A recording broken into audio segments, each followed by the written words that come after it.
ಗಾಯಗೊಂಡ ಹುಲಿ ಮತ್ತು ಚಿರತೆಗಳಂತಹ ಕಾಡು ಪ್ರಾಣಿಗಳ ಉಪಚಾರ ಮತ್ತು ಪೋಷಣೆಗಾಗಿ ಕೇರಳ ಸರ್ಕಾರ ಎಲ್ಲಿ ರಿಹ್ಯಾಬಿಲಿಟೇಷನ್ ಸೆಂಟರ್ ಅನ್ನು ತೆರೆದಿದೆ? ತ್ರಿಸ್ಸೂರ್ ಸರಿಯಾದಂತಹ ಉತ್ತರ.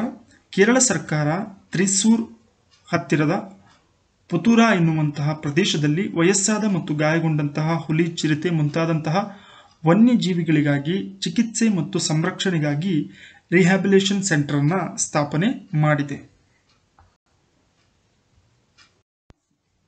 ಡಿಸೆಂಬರ್ 2020ರಲ್ಲಿ ಲೋಕಾರ್ಪಣೆಗೊಂಡ project 17 A stealth frigate Himgiri ಎಂಬುದು ಏನು? ಯುದ್ಧ ಹಡಗಿನ ಹೆಸರಾಗಿದೆ. ಪ್ರಾಜೆಕ್ಟ್ 17 ಸ್ಟೆಲ್ತ್ ಫ್ರಿಗೇಟ್ ಹಿಮಗಿರಿ ಯುದ್ಧ ಹಡಗು ಕೋಲ್ಕತ್ತಾದಲ್ಲಿ ದೇಶಕ್ಕೆ ಸಮರ್ಪಣೆ ಮಾಡಲಾಯಿತು. ಇದು ಅತ್ಯಾಧುನಿಕ ತಂತ್ರಜ್ಞಾನದಲ್ಲಿ ನಿರ್ಮಾಣಗೊಂಡ ಗೈಡೆಡ್ ಮಿಸೈಲ್ ಫ್ರಿಗೇಟ್ ಆಗಿದ್ದು ವಿಭಿನ್ನ ಬಗೆಯ ಅಸ್ತ್ರಗಳು ಮತ್ತು ಸೆನ್ಸಾರ್ ವ್ಯವಸ್ಥೆಗಳನ್ನು ಇದು ಒಳಗೊಂಡಿದೆ. ಈ ಕೆಳಗಿನವುಗಳಲ್ಲಿ ಯಾವುದು ಕರಾವಳಿಯಿಂದ ಸರಿಯಾದ ದೂರವನ್ನು ಪ್ರಾದೇಶಿಕ ನೀರು ಅಂತ ಕರೆಯುವರು?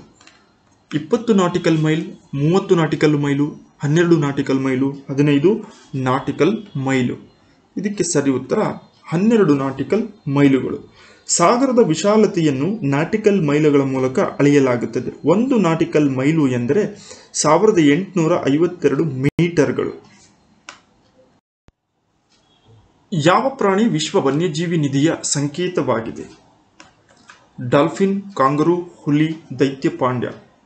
World wide fund for nature ಎನ್ನುವಂಥದ್ದು WWF ವಿಶ್ವ ವನ್ಯಜೀವಿ ನಿಧಿ, ಇದರ ಒಂದು ಸಂಕೇತವಾಗಿ ಬಳಸಿರುವಂತಹ ಪ್ರಾಣಿ ದೈತ್ಯ ಪಾಂಡವಾಗಿದೆ.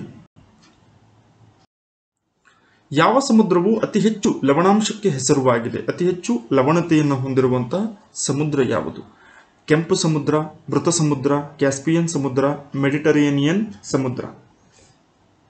ಇವುಗಳಲ್ಲಿ ಮೃತ ಸಮುದ್ರ ಅಥವಾ ಡೆಡ್ ಸಿ ಅಂತ ಏನು ಕರಿತೀವಿ, ಇದು ಅತಿ ಹೆಚ್ಚು ಲವಣತೆಯನ್ನು ಹೊಂದಿರುವಂತಹ ಸಮುದ್ರವಾಗಿದೆ. 30% ನೀರಿನಲ್ಲಿ ಲವಣತೆಯ ಪ್ರಮಾಣವನ್ನು ಕಾಣುತ್ತೇವೆ. ಯವನ ರಾಜ್ಯ ಪ್ರತಿಷ್ಠಾಪನಾಚಾರ್ಯ ಎಂಬ ಬಿರುದನ್ನು ಹೊಂದಿದ್ದ ಖ್ಯಾತ ಅರಸ ಯಾರು? ವಿಜಯನಗರದ ಪ್ರಸಿದ್ಧ ಅರಸನಾದಂತಹ ಕೃಷ್ಣದೇವರಾಯ ಈ ಒಂದು ಬಿರುದನ್ನು ಹೊಂದಿರ್ತಾನೆ. ಇದಕ್ಕೆ ಕಾರಣ ಬಹುಮನಿ ಸುಲ್ತಾನರ ಒಬ್ಬ ಅರಸ ಬಂಧನಕ್ಕೊಳಗಾಗಿ ರಾಜ್ಯವನ್ನು ಕಳ್ಕೊಂಡಿರ್ತಾನೆ. ಆತನನ್ನ ಬಂಧನದಿಂದ ಬಿಡಿಸಿ ಮತ್ತೆ ಪುನಃ ಪ್ರತಿಷ್ಠಾಪನೆಯನ್ನು ಮಾಡಿ, ಅಂದರೆ ರಾಜ್ಯಭಾರವನ್ನು ಮಾಡಲಿಕ್ಕೆ ಈತ ಕಾರಣೀಭೂತನಾಗ್ತಾನೆ. ಆ ಕಾರಣಕ್ಕೆ ಈತನಿಗೆ ಯವನ ರಾಜ್ಯ ಪ್ರತಿಷ್ಠಾಪನಾಚಾರ್ಯ ಎಂಬ ಬಿರುದು ದೊರೆಯಿತು. ರೇಗರ್ ಎಂಬುದು ಈ ಕೆಳಗಿನ ಯಾವುದಕ್ಕೆ ಸಂಬಂಧಿಸಿದೆ? ರೇಗಾರ್ ಅಥವಾ ರೇಗರ್ ಇದು ಕಪ್ಪು ಹತ್ತಿ ಮಣ್ಣು ಅಥವಾ ಕಪ್ಪು ಮಣ್ಣಿನ ಮತ್ತೊಂದು ಹೆಸರಾಗಿದೆ. Black soil is also called as a regur soil ಅಂತ ಕರಿತೀವಿ. ಇದು ಹತ್ತಿ ಬೆಳೆಗೆ ಅತ್ಯಂತ ಸೂಕ್ತವಾಗಿರುವಂತಹ ಮಣ್ಣಾಗಿದ್ದು ದಖನ್ ಪ್ರಸ್ಥಭೂಮಿಯಲ್ಲಿ ಹೆಚ್ಚಿನ ಪ್ರಮಾಣದಲ್ಲಿ ಈ ಒಂದು ಮಣ್ಣನ್ನು ನಾವು ಕಾಣುತ್ತೇವೆ. ಭಾರತದಲ್ಲಿ ಶ್ವೇತಕ್ರಾಂತಿಯನ್ನು ಆರಂಭಿಸಿದ ವರ್ಷ ಯಾವುದು?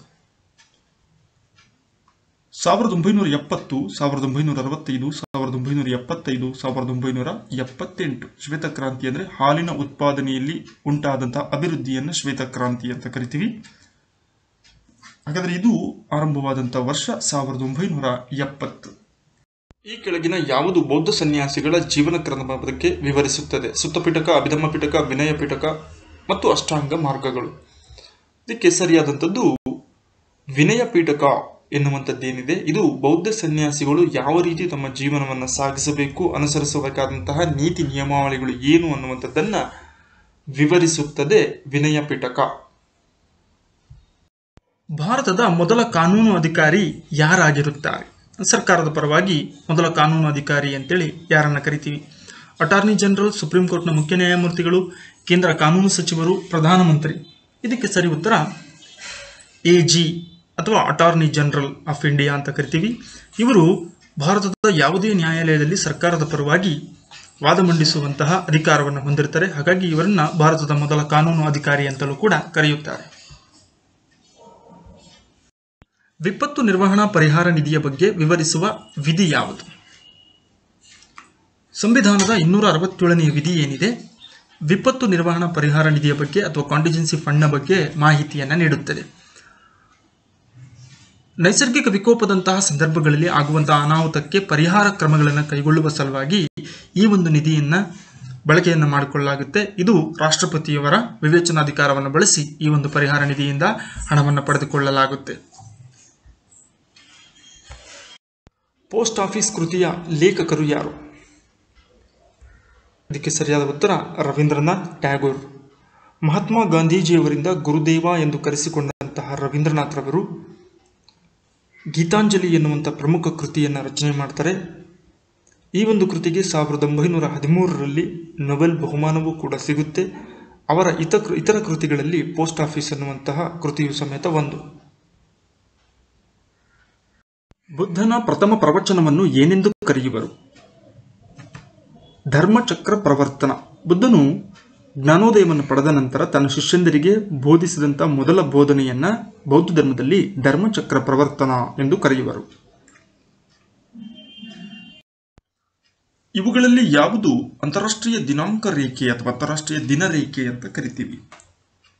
180 ಡಿಗ್ರಿ ರೇಖಾಂಶ. ಭೂಮಿಯ ಮೇಲೆ ಸಮಯವನ್ನು ನಿರ್ಧರಿಸುವ ಸಲುವಾಗಿ 0 ಡಿಗ್ರಿ ಪ್ರಧಾನ ರೇಖಾಂಶವನ್ನು ಆಧಾರವಾಗಿಟ್ಟುಕೊಂಡು ಗ್ರೀನ್ವಿಚ್ ರೇಖಾಂಶವನ್ನು ಪೂರ್ವಕ್ಕೆ 90 ಮತ್ತು ಪಶ್ಚಿಮಕ್ಕೆ 90 ಒಟ್ಟು 180 ರೇಖಾಂಶಗಳನ್ನು ಎಳೆಯಲಾಗಿದೆ. ಆ 180ನೇ ರೇಖಾಂಶ ಏನಿದೆ ಅದನ್ನ ಅಂತಾರಾಷ್ಟ್ರೀಯ ದಿನರೇಖೆ ಅಂತ ಗುರುತಿಸಲಾಗಿದೆ.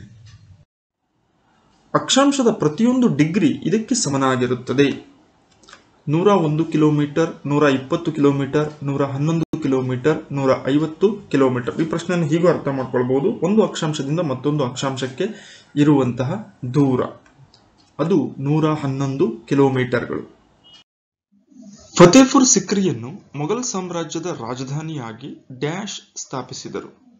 ಅಂದರೆ ಫತೇಪುರ್ ಸಿಕ್ರಿಯನ್ನ ಮೊಘಲ್ ಸಾಮ್ರಾಜ್ಯದ ರಾಜಧಾನಿಯನ್ನಾಗಿ ಮಾಡಿದಂತಹ ಅರಸ ಯಾರು?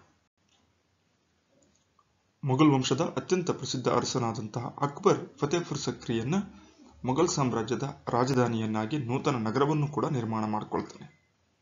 ಇಲ್ಲಿಯೇ ಈತ ಸ್ಥಾಪಿಸಿದಂತಹ ಇಬಾದತ್ ಖಾನ ಎಂಬಂತಹ ಸರ್ವಧರ್ಮಗಳ ಸಮನ್ವಯತೆಯ ಕಟ್ಟಡವು ಸಮೇತ ಇದೆ.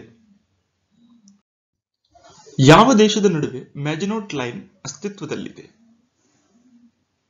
ಇದು ಫ್ರಾನ್ಸ್ ಮತ್ತು ಜರ್ಮನಿಯ ನಡುವೆ ಇರುವಂತಹ ಗಡಿರೇಖೆಯಾಗಿದೆ. ಗ್ರ್ಯಾಂಡ್ ಕೆನಾನ್ ಯಾವ ದೇಶದಲ್ಲಿದೆ? ಇದು ಯುನೈಟೆಡ್ ಸ್ಟೇಟ್ಸ್ ಆಫ್ ಅಮೆರಿಕ ಅಥವಾ ಅಮೆರಿಕ ದೇಶದಲ್ಲಿ ಇದೆ.